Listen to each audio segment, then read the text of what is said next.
প্রতিবেদনটা পুরনো হলেও সেখানে বাংলাদেশিদের যে ন্যারেটিভ, বাংলাদেশিদের যে কোন সময় কিভাবে তাদের গিরগিটির মতো ভোল পাল্টাতে হয় সেটা তারা খুব ভালো মতো জানে। আজকে সেই প্রতিবেদনটা আপনারা দেখলে বুঝতে পারবেন যে বাংলাদেশিদের একমাত্র এজেন্ডা কি সেটা। তারা 6 মাস আগে প্রতিবেদনের টাইটেলটা কি সেটা আমি আপনাদেরকে আগে পড়ে শোনাচ্ছি।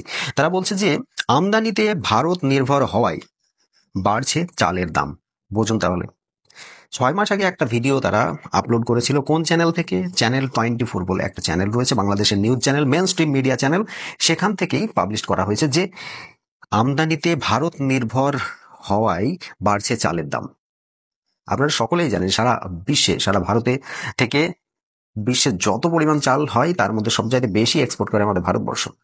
আর এই ভারতবর্ষ যে চাল এক্সপোর্ট করে সেটা শুধুমাত্র একটা পার্টিকুলার দেশকে দেয় না, সারা বিশ্বের প্রত্যেকটা দেশ আমাদের ভারতের চাল প্রত্যক্ষ বা পরোক্ষভাবে কিন্তু নিয়ে থাকে। হয় আমাদের সঙ্গে ডাইরেক্ট নিচ্ছে, না হলে হয়তো পরোক্ষভাবে অন্য কোনো দেশের সঙ্গে নিচ্ছে।